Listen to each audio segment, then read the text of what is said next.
Bidadi township ಗದ್ದಲ ಈಗ ತಾರಕಕ್ಕೇರಿದೆ. ಅದರಲ್ಲೂ ಕೂಡ ಸಿಎಂ ಡಿ.ಕೆ. ಶಿವಕುಮಾರ್ ಮತ್ತೆ ಕೇಂದ್ರ ಸಚಿವ ಕುಮಾರಸ್ವಾಮಿ ಅವರ ನಡುವಿನ ಪ್ರತಿಷ್ಠೆಯಾಗಿ ಕೂಡ ಈಗ ಪರಿಣಮಿಸಿದೆ.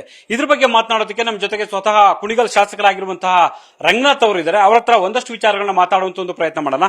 ರಂಗನಾಥ್ ಅವರ ಬಹಳ ಮುಖ್ಯವಾಗಿರುವಂತದ್ದು ಬಿಡದಿ ಟೌನ್ಶಿಪ್ ವಿಚಾರವಾಗಿ ಯಾಕಿಷ್ಟು ರಂಪಾಟುಗಳಾಗ್ತಿದೆ, ಯಾಕಿಷ್ಟು ಪ್ರತಿಷ್ಠೆಗಳಾಗಿ ಮಾರ್ಪಟ್ಟಿದೆ?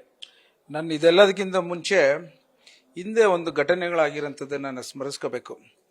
ನಮ್ಮ ನಿಕಟಪೂರ್ವ ಸಂಸದರಾದಂಥ ಡಿ.ಕೆ. ಸುರೇಶ್ ಸಾಹೇಬರು ಒಂದ್ಸಲ ನನಗೆ ಹೇಳ್ತಾರೆ, ಈ ಜಾಗದಲ್ಲಿ ಬಹಳಷ್ಟು ಜನ ರೈತರುಗಳೆಲ್ಲ ಕರೋನಾದು ತೊಂದರೆಗಳಲ್ಲಿ ಸಿಲುಕಿದ್ದಾರೆ, ಹೋಗ್ಬಿಟ್ಟು ಆ ಕಡೆ ನೋಡ್ಕೊಂಬನ್ನಿ ಅಂತ. ಆ ಸಂದರ್ಭದಲ್ಲಿ ಹೋದಂತಾಗ ರೈತರುಗಳು ಅಲ್ಲಿ ಹೇಳಿದಂಥ ಮಾತು ಇವತ್ತು ಹೇಳ್ತೇನೆ. ಸರ್, ಈಗ ಈ ಭಾಗದಲ್ಲಿ ಕೊಳಚೆ ನೀರುಗಳು ಬರುತ್ತೆ, ಸೊಳ್ಳೆಗಳ ಕಾಟ ಜಾಸ್ತಿ ಇದೆ, 6 ಗಂಟೆ ಮೇಲೆ ನಾವು ಆಚೆ ಬದುಕಕ್ಕೆ ಆಗಲ್ಲ, ಯಾರು ಬಂದು ಇದನ್ನ ಏನು ಡೆವಲಪ್ ಮಾಡ್ತಿಲ್ಲ. ಹಿಂದೆ 2006ರಲ್ಲಿ ಕುಮಾರಸ್ವಾಮಿ ಅವರು ಅಕ್ವಿಷನ್ ಮಾಡಿಬಿಟ್ಟು ಅತಂತ್ರ ಪರಿಸ್ಥಿತಿಗೆ ಇಟ್ಬಿಟ್ಟಿದ್ದಾರೆ. ಈಗ ನಾವು ಕೃಷಿನೂ ಮಾಡೋದಕ್ಕಿಂತ ಹೆಚ್ಚಿನದಾಗಿ ರೆಡ್ ಝೋನು ಮಾಡಿಬಿಟ್ಟಿದ್ದಾರೆ. ನಾನು ಬೇರೆಯವ್ರಿಗೂ ಮಾರಾಟ ಮಾಡ್ಲಿಕ್ಕಾಗಲ್ಲ. ಕಷ್ಟದ ಪರಿಸ್ಥಿತಿಲಿ ಯಾರೇ ಆಗಲಿ ನಮಗೆ ಬ್ಯಾಂಕ್ ಸೆಕ್ಯೂರಿಟಿ ಇದ್ದಂಗೆ ಇದ್ದಂಥ ಲ್ಯಾಂಡನ್ನ ಇವತ್ತು ಈ ಥರ ಅಕ್ವಿಷನ್ ಮಾಡಿ ಕಂಪ್ಲೀಷನ್ ಮಾಡ್ದಲೆ ಮಧ್ಯದಲ್ಲಿ ಇಟ್ಟಿರೋಂಥದ್ದನ್ನ ಏನಾದ್ರು ಮಾಡಿ ಇದರಿಂದ ಈಚೆ ಬರಂಗೆ ಮಾಡಿಕೊಡಿ ಅಂತ ಹೇಳ್ತಾರೆ. ಅದನ್ನು ನಾನು ನನ್ನ ಮನಸ್ಸಲ್ಲಿ ಅವತ್ತಿಂದನೂ ಇತ್ತು.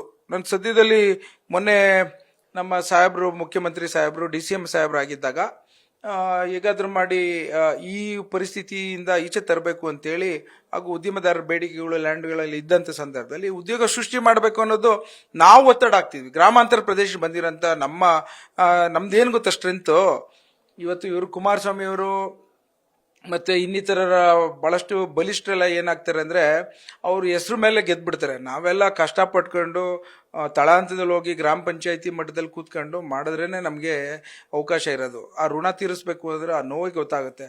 ಅದರಲ್ಲಿ ನಮ್ಗೆ ದೊಡ್ಡದಾದ ಸವಾಲು ಇರೋದೇ ಮಕ್ಕಳಿಗೆ, ಹುಡುಗರಿಗೆ ಕೆಲಸ ಕೊಡ್ಸೋದು. ಸದ್ಯ ಎಲ್ಲಾದ್ರೂ ಬಂದ್ಬಿಡ್ಲಿ, ಉದ್ಯಮದಾರರುಗಳು, ಕಾರ್ಖಾನೆಗಳು ಶುರು ಆಗ್ಲಿ ಅಂತ ಆಕಾರದಲ್ಲಿ ಇದೀವಿ ನಾವು ಶಾಸಕರಾಗಿ, ಯಾವ ಪಾರ್ಟಿನರಾಗ್ಲಿ.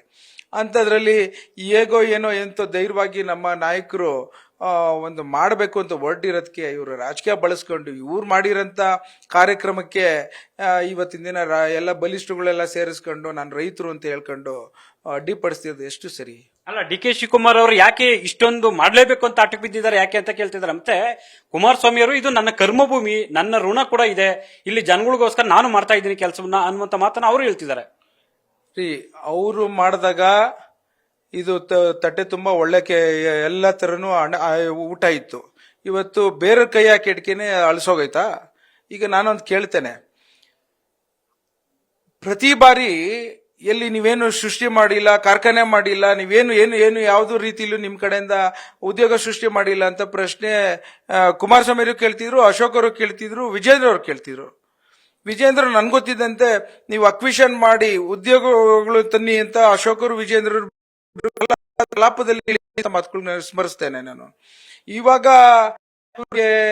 ಕುಮಾರಸ್ವಾಮಿ ಅವರಿಗೆ ಹಾಸನಲ್ಲಿ ಅಕ್ವಿಷನ್ ಮಾಡ್ಬೇಕಾದ್ರೆ 1,000 ಎಕರೆ ರೈತರದ್ದು ಇನ್ನೂ ಯಾರು ಕಾಂಪನ್ಸೇಷನ್ ತಗೊಂಡಿಲ್ಲ, ಪ್ರೊಟೆಸ್ಟ್ ಮಾಡ್ತಾವ್ರೆ. ಅದ್ರ ಬಗ್ಗೆ ಏನ್ ಉತ್ತರ ಕೊಡ್ತಾರೆ? ಇವರು ಮುಖ್ಯಮಂತ್ರಿಗಳಾದಾಗ ಏನ್ ಬೇಕಾದ್ರೆ ಎಲ್ಲದಕ್ಕೂ ಸಹಕಾರ ಬೇಕು ಬೇರೆಯವರಿಂದ. ಇವತ್ತು ನಮ್ಗೆ ಕೇಳೋಂಥದ್ದು ಪ್ರತಿಯೊಬ್ಬ ಶಾಸಕನು ಮುಖ್ಯಮಂತ್ರಿ ಮೇಲೆ ಒತ್ತಡ ಆಗ್ತಾ ಇದ್ದೇವೆ. ಹೇಗಾದ್ರೂ ಮಾಡಿ ಉದ್ಯಮದಾರರನ್ನ ಬೇರೆ ರಾಜ್ಯಗಳಿಂದ ಮತ್ತು ನಮ್ಮ ರಾಜ್ಯಗಳಿಂದ ಅವಕಾಶವಿದ್ದಲ್ಲಿ ಮಾಡಿಕೊಡಿ, ಹೊಸ ಕಾರ್ಖಾನೆ ತನ್ನಿ, ಉದ್ಯೋಗ ಸೃಷ್ಟಿ ಮಾಡಿ ನಮ್ಮ ಮಕ್ಕಳನ್ನ ಬದುಕಿಸಿ, ಇದು ನಾವು ಒತ್ತಡ ಆಗ್ತಾ ಇದ್ವಿ ನಿಜ. ಆ ಕಾರಣಕ್ಕೋಸ್ಕರನೇ ಮಾಡ್ತಿರೋದು. 100ಕ್ಕೆ 100 ಒಳ್ಳೆ ಕೆಲಸ ಮಾಡ್ತಾ ಇದ್ದಾರೆ.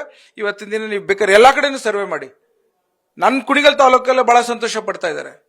ಇವತ್ತಿನ ದಿನ ಇದೆಲ್ಲದಕ್ಕಿಂತ 80% ರೈತರುಗಳು ಒಮ್ಮತ ಕೊಟ್ಟು ಇವತ್ತು ನನ್ಗೆ ಗೊತ್ತಿದ್ದಂತೆ ಅಬ್ಜೆಕ್ಷನ್ ಹಾಕಿರೋದು ಬರೀ 200 ಜನ ಅಷ್ಟೇ ರೀ. ಇನ್ ಮಿಕ್ತವರೆಲ್ಲರೂ ಪ್ರೊಟೆಸ್ಟ್ ಬಂದಿರೋ ರೈತರೆಲ್ಲ ಅವರೆಲ್ಲ ವಿರೋಧ ಮಾಡ್ತಿಲ್ವಾ ಈಗ? ಅವರೆಲ್ಲ ನಾನು ಫಾಲೋ ಅಪ್ ಮಾಡಿದೆ. ಬಸ್ಗಳು ಯಾಕೆ ಬಂತು? ಅವತ್ತು ಮಂಡ್ಯದ ಬಸ್ಗಳು 67 ಬಸ್ಗಳು ಬಂದಿದೆ, ಮಂಡ್ಯದಿಂದ ಮತ್ತು ಹಾಸನಿಂದ, ಮತ್ತು ಟಿಟಿಗಳು ಬಂದಿದೆ. ರೈತರುಗಳು ಅಲ್ಲೇನಾರ ಇದ್ರೆ ಅಲ್ಲಿಯವ್ರು ಬಂದು ಸೇರ್ಕೊಂಡು ಪ್ರೊಟೆಸ್ಟ್ ಮಾಡೋದು ನೋಡಿದ್ದೇನೆ. ಇವರು ಬೇರೆ ಕಡೆಯಿಂದ ತೋರಿಸ್ಕೊಂಡು ನೀವು ಪ್ರೊಟೆಸ್ಟ್ ಮಾಡ್ತೀನಿ ಅಂತ ಹೇಳಿ, ನಾನು ಎಲ್ಲಾ ರೀತಿಯಲ್ಲೂ ಪಾದಯಾತ್ರೆ ಮಾಡ್ತೀನಿ ಅಂತ ಹೇಳಿ ಜನಕ್ಕೆ ಕನ್ಫ್ಯೂಷನ್ ಮಾಡ್ತಾವ್ರಲ್ಲ, ಈ ಇಡೀ ಕರ್ನಾಟಕದವ್ರು ನೋಡ್ತಾವ್ರೆ. ಹಾಸ್ಯಾಸ್ಪದವಾಗಿದೆ. ಇವತ್ತು ಅವ್ರು ಮಾಡ್ತಿರೋಂಥದ್ದು ಬಿಜೆಪಿಯವ್ರಿಗೂ ಸಮಾಧಾನ ಇಲ್ಲ.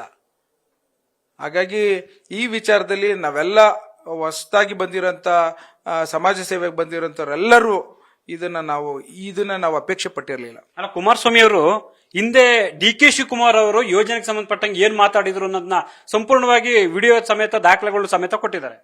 ಹೌದು, ಇವಾಗ ಸಾಧ್ಯವಿದ್ದಲ್ಲಿ ಮುಖ್ಯಮಂತ್ರಿ ಸ್ಥಾನಕ್ಕೆ ಬಂದಂತ ಸಂದರ್ಭ, ಉಪಮುಖ್ಯಮಂತ್ರಿಗಳಾದಂಥ ಸಂದರ್ಭ, ಸರ್ಕಾರ ಆದಂಥ ಸಂದರ್ಭದಲ್ಲಿ ಒಂದು ಮಾತು ಕೊಟ್ಟಿದ್ದು, ಪ್ರಣಾಳಿಕೆಯಲ್ಲಿ ಉದ್ಯೋಗವನ್ನು ಸೃಷ್ಟಿ ಮಾಡ್ತೀವಿ. ಎಲ್ಲಿಂದ ಸೃಷ್ಟಿ ಮಾಡ್ತಾರೆ?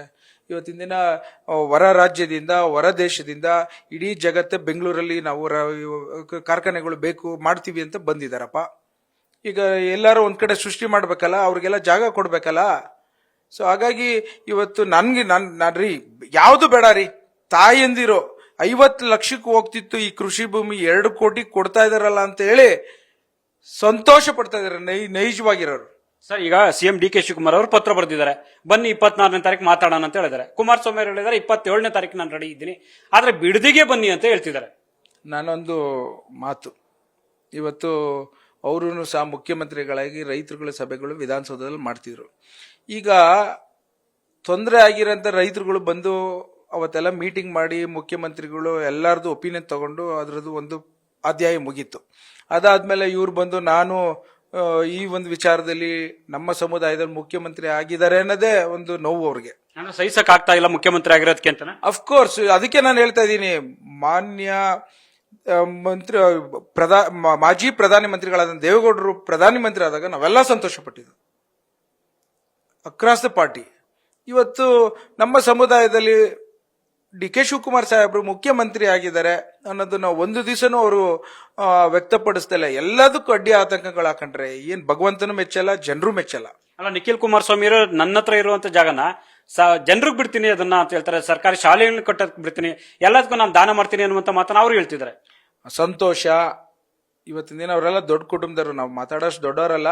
ಒಟ್ಟಿನಲ್ಲಿ ಅವ್ರೇನೋ 35 ಎಕರೆ ಬಿಡ್ತೀನಿ ಅಂದ್ರು, ಕುಮಾರಸ್ವಾಮಿ ಅವರು 5 ಎಕರೆ ಕೊಡ್ತೀವಿ ಅಂತಂದ್ರು. ಅದೇನೋ ಅದು ವಿಚಾರ ನನ್ಗೆ ಗೊತ್ತಿಲ್ಲ, ಅವರ ಆಸೆಗಳು ಆಕಾಂಕ್ಷೆಗಳು ಇದ್ದಂಗೆ ಅವರು ವ್ಯವಸ್ಥೆ. ನಾನು ಕೇಳೋಂಥದ್ದು, ಇದು ನಾನೊಬ್ಬ ಸಾಮಾನ್ಯ ಗ್ರಾಮಾಂತರ ಪ್ರದೇಶದಿಂದ ಬಂದಿರೋ ಶಾಸಕನಾಗಿ ದಯವಿಟ್ಟು ನಮ್ಮ ಕರ್ನಾಟಕದ ಮಕ್ಕಳಿಗೆ ಹೊಟ್ಟೆ ಮೇಲೆ ಹೊಡೆಯಕ್ಕೆ ಹೋಗ್ಬೇಡಿ.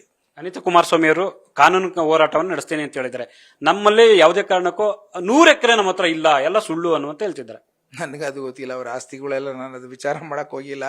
ನಾನು ಅದ್ರ ಬಗ್ಗೆ ಅನಿತಾ ಕುಮಾರಸ್ವಾಮಿ ಅವ್ರ ಬಗ್ಗೆ ಗೌರವ ಇದೆ.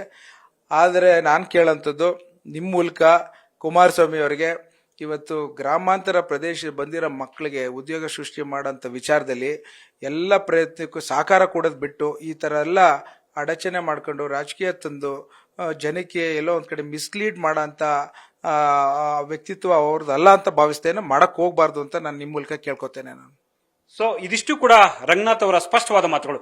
ಕ್ಯಾಮರಾ ಪರ್ಸನ್ ಅವಿರಾಜ್ ಜೊತೆ Harish Kakul, News First, Bengaluru. News First ನಿರ್ಭೀತಿಯಿಂದ ನಿಮ್ಮ ಪರವಾಗಿ.